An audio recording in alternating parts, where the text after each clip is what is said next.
दोस्तों एक बड़ी धमाकेदार खबर आ रही है कि भारत और रशिया के बीच डिफेंस कोलैबोरेशन हो सकता है और ये कोलैबोरेशन दोनों देशों के बीच S-500 को लेकर हो सकता है। S-500 जो कि S-400 का एक सुपर अपग्रेड वर्जन है। मजे की बात तो यह है कि रशिया इसको गवर्नमेंट टू गवर्नमेंट डील के तहत टेक्नोलॉजी ट्रांसफर और भारत के साथ को प्रोडक्शन करने के लिए तैयार है। S-500 यहाँ पर दोस्तों एक गेम चेंजर सॉल्यूशन हो सकता है, क्योंकि आपने S-400 के बारे में तो जान ही लिया है कैसे उसने भारत के एयर डिफेंस में जान डाल दी है, लेकिन S-500 तो एकदम नेक्स्ट जनरेशन का बीस्ट है। इसकी 600 किलोमीटर की रेंज सिर्फ एयरक्राफ्ट के लिए, 500 किलोमीटर की रेंज बैलिस्टिक मिसाइल डिफेंस के लिए, 200 किलोमीटर की ऊंचाई तक टारगेट से हिट कर सकता है। मतलब स्टेल्थ एयरक्राफ्ट हो, हाइपरसोनिक वेपन्स हो, लो अर्थ ऑर्बिट सैटेलाइट, सबको ये खत्म कर सकता है। यहाँ पर दोस्तों रशिया को वेस्टर्न कंट्रीज ने उसके ऊपर सैंक्शंस लगा रखे हैं। अब रशिया यहाँ पर एक स्मार्ट गेम खेल रहा है।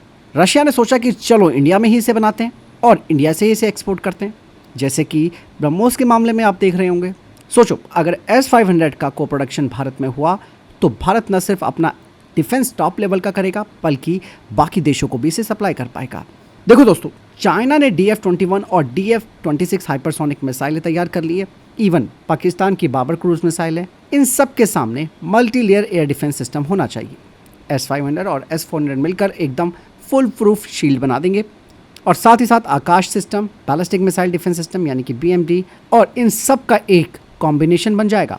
आपको याद होगा ऑपरेशन सिंदूर में जब S-400 ने पाकिस्तानी एयरफोर्स की चीनी सप्लाई वाले JF-17 ब्लॉक 3 और J-10C को खत्म कर दिया था। यही वजह है कि भारत अब 2 और S-400 स्क्वाड्रन लेने के मूड में है।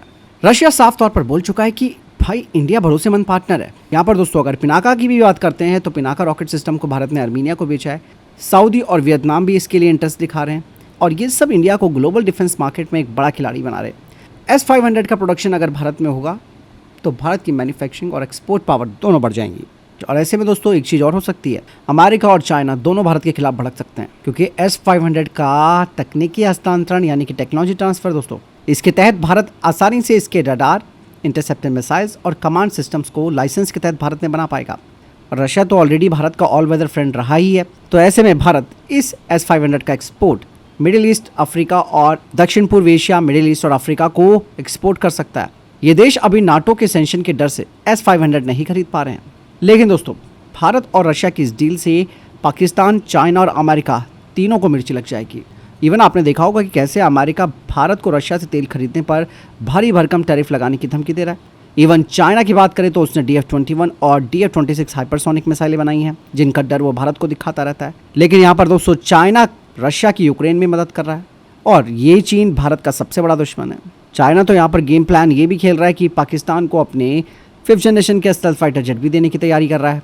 यहाँ पर दोस्तों भारत के लिए S-500 खरीदना इतना आसान तो नहीं होगा और ये सारी चीज़ें कहने की बात तो है कि एक बार ये डील हो गई तो दुनिया भर के सैंक्शंस लगने तय हैं और हो भी सकता है कि भारत यहाँ पर एक स्मार्ट स्टेप उठाए, क्योंकि हमारा ऑलरेडी प्रोजेक्ट कुशा पर काम चल रहा है। प्रोजेक्ट कुशा बिल्कुल S-400 और इवन S-500 से आगे तक का भारत का एक बड़ा सोच है, क्योंकि खुद DRDO के अध्यक्ष ने ये बात बोली है, क्योंकि आपका घरेलू सिस्टम रहेगा तो आपको किसी भी तरीके के सैंक्शंस का डर नहीं है। और अगर S-500 को लेकर भी डील हो जाती है, भारत में बनता भी है, तो ये भी भारत के लिए विन विन सिचुएशन है, लेकिन पंगा तो यहाँ पर रहेगा ही रहेगा।